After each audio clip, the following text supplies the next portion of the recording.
Olá, sejam todos bem-vindos. Estou aqui para apresentar um trabalho desenvolvido em coautoria com a professora mestre Clarissa Botega e eu sou a Mariana Gomes de Oliveira, também mestre em ensino. Estou aqui para compartilhar os principais objetivos, discussões que foram trabalhados no nosso artigo intitulado Alimentos em Tempo de Pandemia, inserido dentro da grande área Direito Civil e mais especificamente dentro do direito de família. Peço licença a vocês para compartilhar então uns slides, um resuminho, né, bem rapidinho de como foi desenvolvido o nosso trabalho. Então, como aqui eu já antecipei, temos aqui o nome das autoras do trabalho. As autoras, então, de forma conjunta, desenvolveram este tema intitulado Alimentos em Tempo de Pandemia, ok? Continuando, nós também tivemos como os nossos principais objetivos foram exatamente delinear o conceito de alimentos. Trabalhamos com um recorte teórico embasado na doutrina atinente à matéria de direito civil. Traçamos também o perfil do alimentante e do alimentado. Quem não é da área do direito, o alimentante é aquele que tem a obrigação de prestar os alimentos, e o alimentado, por sua vez, é aquele que vai receber os alimentos. Traçamos também as principais características deste direito, né, e deste dever. E também, como principal objetivo do nosso trabalho, nós delineamos os principais impactos que foram gerados pela pandemia do Covid-19 em relação a este direito barra dever. Então, vamos aqui adiante. Quais foram os principais discussões, os principais argumentos que foram desenvolvidos ao longo deste trabalho? No primeiro momento, a nossa preocupação foi apresentar o conceito, certo? Qual foi o conceito, então, delineado? Que alimentos, ele extrapola apenas, então, somente o conceito de comida. Alimentos, ele é roupa, moradia, transporte, lazer, educação, dentre os outros elementos que são necessários para a garantia da dignidade da pessoa humana previsto na nossa Constituição Federal, além também de ter um outro princípio constitucional igualmente válido, que é o princípio da solidariedade familiar. Então, surge este direito com base no princípio da solidariedade familiar, mas também surge o dever que os familiares precisam aí garantir em conjunto com o Estado e a sociedade a manutenção de uma pessoa que não pode prover sozinha, né, com seus próprios alimentos, sua própria manutenção. E aí nós também, dentro do nosso artigo, trabalhamos quais são os vínculos que eu preciso provar para ter direito aos alimentos. Então, nós temos aí um primeiro momento que é o vínculo do parentesco, pais e filhos, filhos e pais, e por aí vai.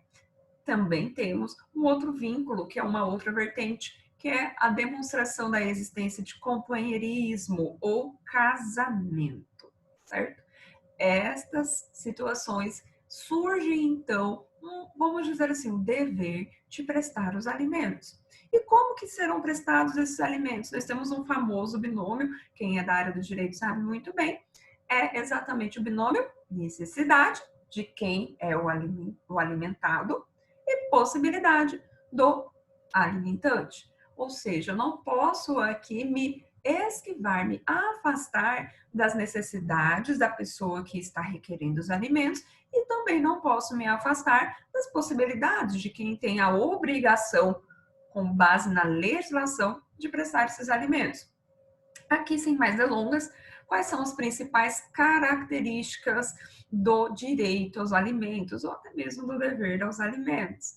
Eles são personalíssimos, são inacessíveis, irrenunciáveis. Observem que aí eu coloquei um asterístico, porque quem pode renunciar aos alimentos? Entre cônjuges, ok? Entre cônjuges e companheiros pode ocorrer a renúncia. Agora, quando nós falamos de uma criança ou adolescente, essa renúncia, ela não é possível. Os alimentos são impenhoráveis, são irrestituíveis, são variáveis. Uma vez que eu tenho uma determinação de um valor hoje, Amanhã esse valor pode ser modificado, vamos falar mais adiante um pouco sobre isso. E incompensáveis. O que significa dizer? Eu não posso, a partir do momento que eu tenho a obrigação de pagar esses alimentos em pecúnia, não posso substituir essa obrigação por prestação direta, né? Como a gente costuma dizer, os alimentos in natura. Então, é uma das características principais aí dos alimentos. E adiante do nosso trabalho, nós trabalhamos aí com duas frentes no nosso artigo. Primeiro, nós falamos dos alimentos devidos aos menores, ok? Como fixar, então, os valores? Como fixar as necessidades dos menores? No caso, aí, os menores de 18 anos, que têm, por presunção legal, a necessidade de que alguém o ajude a se manter. Eles não podem desenvolver atividade laborativa. Lógico, nós temos exceções, né, a partir dos 14 anos, mas é tudo a título de aprendizagem. Até os 18 ainda não tem uma profissão, efetivamente, para desenvolver o seu exercício profissional, também ainda está em estudos, ensino médio, ensino fundamental. Então, presume-se. Olha que interessante, o que eu preciso provar nos alimentos devidos aos menores, devidos aos adolescentes e crianças? O vínculo de parentesco. Ponto. Vínculo de parentesco. Fora isso, vai ser a discussão no que se refere ao valor ou a forma de prestação desses alimentos. Então, aqui uma grande sugestão que nós apresentamos é você destacar, se é no âmbito judicial, você vai apresentar então uma planilha de valores. Você quem? Você que está pedindo os alimentos para quem é obrigado a lhe prestar essa alimentação por lei. E nós temos também, além disso tudo, um princípio constitucional muito interessante, que é o princípio da igualdade. Nós vemos de um processo histórico onde comumente, né, nós tínhamos o quê, né? Somente o pai, somente o genitor que tem a obrigação de pagar a pensão alimentícia e a mãe administra. Hoje isso não tem mais tanta vazão, principalmente no Poder Judiciário. Tanto homens quanto mulheres são iguais perante a lei, é o que a nossa Constituição diz. E também aqui nesses direitos e obrigações, principalmente no que tange às obrigações, nós precisamos lembrar que a igualdade ela vai prevalecer. É lógico, uma igualdade proporcional, muitas vezes a mãe tem mais condições que o pai, ou muitas vezes o pai tem mais condições que a mãe, e as despesas da criança existem. E aí, então já veio dividir, né, ali 50% para cada um? Não. Vai se manter aí uma proporcionalidade da obrigação entre os genitores. E aqui nós temos essa continuidade, né, só a título de debate que nós explanamos dentro do nosso trabalho, exatamente o enunciado 344, que diz exatamente que a obrigação alimentar ela pode não cessar aos 18 anos. E quais são as circunstâncias, né, que a nossa jurisprudência tem delineado? Quando este maior de 18 ele está cursando uma faculdade, está cursando um curso profissionalizante. Qual o principal objetivo? Que ele tenha uma profissão, que ele desenvolva uma profissão. E ao final desses estudos, ele então tenha a cessação dessa prestação alimentar, porque ele já pode prover com a sua própria manutenção. Por óbvio, a jurisprudência também traçou alguns limites, até os 24 anos, ou até concluir o curso, né? Então, nós temos aí algumas situações bem emblemáticas que já foram até tratadas pela jurisprudência, como o pedido de manutenção de alimentos no caso dos estudos em curso de mestrado ou doutorado. Não, a jurisprudência entende que você, uma vez que já tem uma graduação, você então pode se manter, pode prover a sua própria manutenção, certo? Alimentos ao cônjuge ou companheiro. Aqui nós temos uma pessoa que é maior de 18 anos, que tem um vínculo do matrimônio, o vínculo de companheirismo, e ela vai aí ter a necessidade alimentar. Diferente, então, dos menores, né, crianças e adolescentes, este sujeito ele precisa demonstrar que não possui meios para prover com a sua própria manutenção ou de manter o padrão de vida que gozava quando casado. Então, aqui nós temos alguns exemplos. O cônjuge que está passando por algum tratamento de saúde, o cônjuge que ficou muitos anos afastado do mercado de trabalho, que é possível, né? Vamos aqui dar um exemplo. A mulher é a mais desenvolvida e o homem também é desenvolvido, mas a mulher fala, amor, fica aí cuidando das crianças, eu trabalho, nosso dinheiro dá. Então, ele se afasta do mercado de trabalho, ou ela se afasta do mercado de trabalho, né? Vai ficar ali apenas ali aos cuidados de casa, os cuidados das crianças. E aí, o que fazer neste caso? Nós temos essa possibilidade de uma fixação alimentar nessas circunstâncias. Se houver mudança na situação financeira de quem os supra, de quem os recebe, a pensão pode ser extinta? Com certeza, ela pode ser extinta. E um dos exemplos que nós podemos também citar é o casamento ou companheirismo desse cônjuge que recebe. Uma vez que ele tem essa situação do casamento e do companheirismo, a pensão pode ser extinta. Os alimentos são renunciáveis? Sim, nessa situação, como eu já falei nas características, né? Eles são renunciáveis. Aqui, então, é uma pessoa maior, plenamente capaz, ela pode renunciar. Aqui eu tenho um excelente exemplo de uma jurisprudência recentíssima e eu gostei muito de uma expressão, né, que foi utilizada, que é a homenagem ao parasitismo. O que quer dizer isso?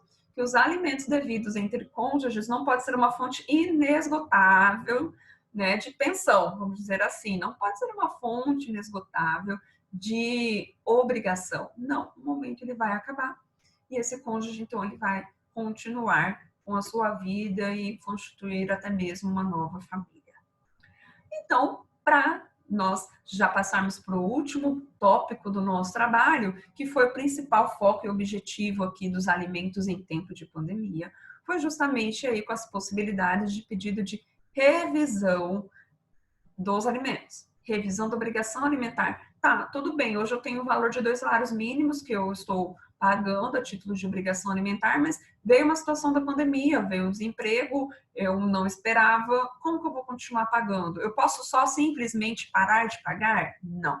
Eu preciso de uma decisão judicial, uma vez que esses 2 salários mínimos foram fixados pelo juiz. Então, eu preciso entrar com um processo judicial para objetivar, então, a modificação desses alimentos com base na minha situação atual. Então, surge aí a possibilidade da revisão dos alimentos. E, especificamente, o Poder Judiciário precisou tratar com situações muito semelhantes. Revisão dos alimentos em tempo de pandemia, flexibilização da obrigação.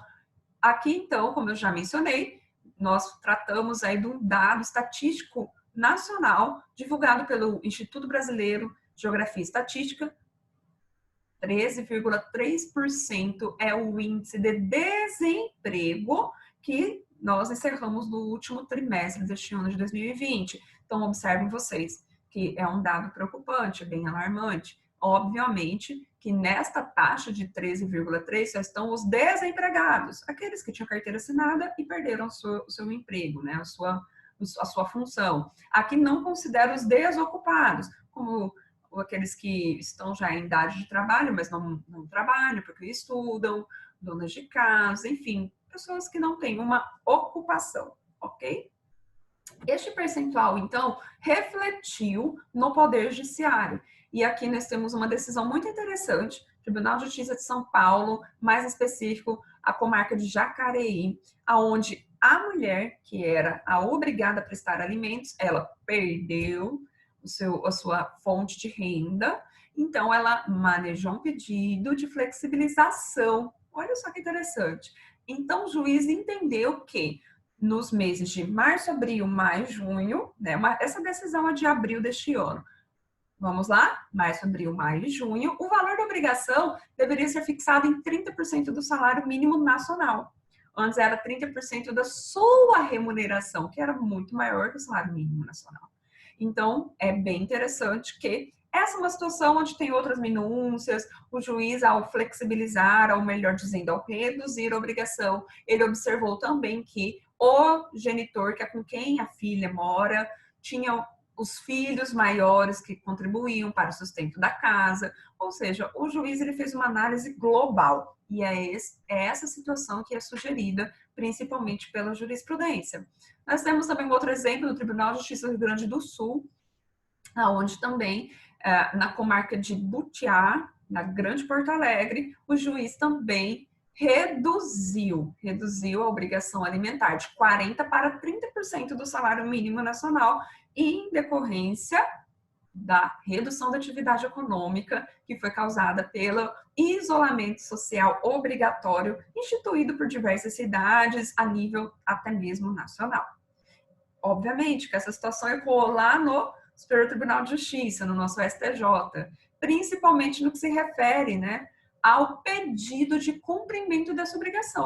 Porque observem vocês, no momento eu tenho aqui alguém que é obrigado e perdeu sua fonte de renda, mas também eu tenho alguém que tem em mãos um título executivo, que nós falamos, judicial, e ele pode cobrar este valor da pessoa que tem a obrigação de pagar o valor de pensão alimentícia. Então, uma vez que surge este direito, nós temos na nossa legislação duas possibilidades. Eu posso pedir a prisão civil daquele que deve os alimentos, ou também eu posso pedir, além da prisão civil, as medidas constritivas. Eu posso pedir que faça bloqueio de contas, bloqueio de bens, penhoras desses bens, para então se converter em pagamento desta dívida alimentar. Aqui no caso do STJ foi uma decisão muito interessante sobre a prisão civil. A prisão civil ela é cumprida sim, num regime fechado, a nossa legislação dispõe que deve ser em um lugar separado, mas na prática a gente sabe que não é bem assim, né?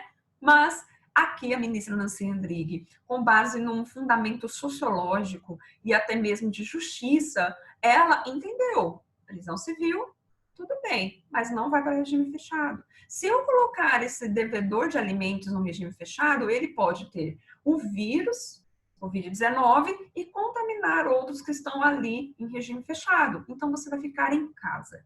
Prisão civil domiciliar. Nós tivemos não somente a decisão da ministra, tivemos também a recomendação do CNJ, Conselho Nacional de Justiça, aonde determinou que a prisão civil do devedor de alimentos deve ser cumprida obrigatoriamente durante o período de pandemia em casa, prisão domiciliar.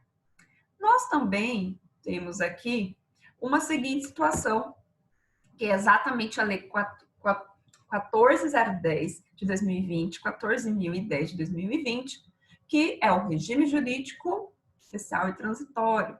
Nós temos aqui exatamente no artigo 15, que até 30 de outubro de 2020, as prisões civis devem ser cumpridas em regime domiciliar. Ou seja, no primeiro momento, quando estourou a pandemia, entre março e abril, a nossa jurisprudência, Conselho Nacional de Justiça, já trouxe essa orientação. Mas, logo em seguida, tivemos aí, então, a regulamentação por lei da obrigatoriedade de todos os juízes do país observarem o quê? Tem um mandado de prisão para o devedor de alimentos, cumpra-se em regime domiciliar. Esta é uma interessante ideia. Eu pulei para cá, mas eu vou voltar. Aqui nós temos que o pai, né, ele recebe o auxílio emergencial, que nós estamos aí, as vias, né, já do seu encerramento do auxílio, mas tivemos aí alguns meses onde aqueles que demonstraram a sua necessidade ao recebimento dos R$ 600 mensais. É uma situação interessante aqui. O pai, então, recebeu, né, tem o direito ao auxílio emergencial em decorrência de qualquer outra situação prevista na medida provisória, e o juiz, tendo esse conhecimento, ciência de que ele está recebendo auxílio emergencial, determinou, então, a penhora de até 40% do auxílio emergencial para pagar ali os alimentos devidos. Ou seja, estava devendo alimentos, então nós tivemos aí exatamente a possibilidade da penhora do auxílio emergencial. A prisão domiciliar, já conversei com vocês. Outras possibilidades, e aí, o que pode acontecer em outras situações? Pedido de suspensão do processo, com base no motivo de força maior. Quem iria esperar uma pandemia como essa? Força maior. Por outros distintos procedimentos também. Aqui nós temos um credor alimentar que precisa desses alimentos, mas também eu posso pensar que este credor que precisa desses alimentos, ele pode exatamente se valer de outros artigos da lei. E o juiz ele pode deferir, como por exemplo, penhora de parte do auxílio emergencial, como eu já falei. Ele pode deferir a suspensão do uso do passaporte, da CNH, tudo como medidas de constrição para que este sujeito pague os alimentos devidos àquele que ele tem obrigação. Chamamento dos familiares também, a responsabilidade familiar. Nós não aprofundamos muito neste aspecto, mas é possível que eu também convoque, né, pela ordem, outros sujeitos da minha família para me ajudar nesse período de pandemia. Em conclusão, o que nós iremos aprender com a pandemia? A redução da renda familiar, por óbvio, trouxe adaptações necessárias. Bom, vocês sabem muito bem, a gente não passou por um bom tempo sem poder ir ao restaurante, shopping, cinema, e todas essas atividades de lazer, elas geram custos. E em gerando custos, o que pode acontecer?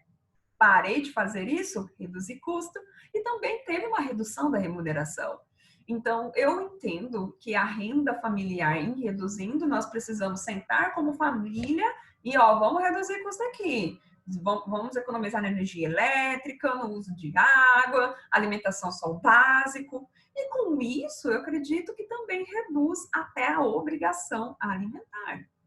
Fomenta o diálogo. Vamos conversar. O seu genitor ou a sua genitora que tem a obrigação de prestar aqueles alimentos, você vai entrar com uma execução logo agora? Vai pedir prisão agora? Será que a prisão domiciliar, agora que está voltando o comércio a fomentar, é justa? Se ele não trabalhar, como que ele vai pagar os alimentos que ele deve a você?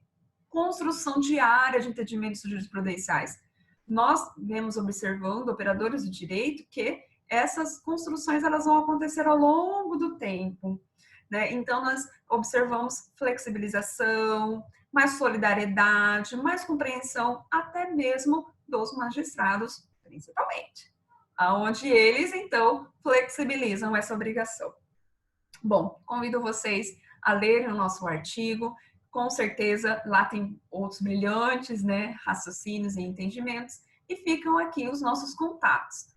Meu e-mail, marianadeoliveira12@gmail.com, e da nossa autora em conjunto, professora Clarissa Botega, adv@clarissabotega.com, e nós temos também um Instagram, @marianadeoliveira12 e @cbotega. Toda semana nós também divulgamos vídeos novos com conteúdos muito semelhantes deste artigo, e eu agradeço mais uma vez a oportunidade da apresentação. Tchau, tchau, até a próxima.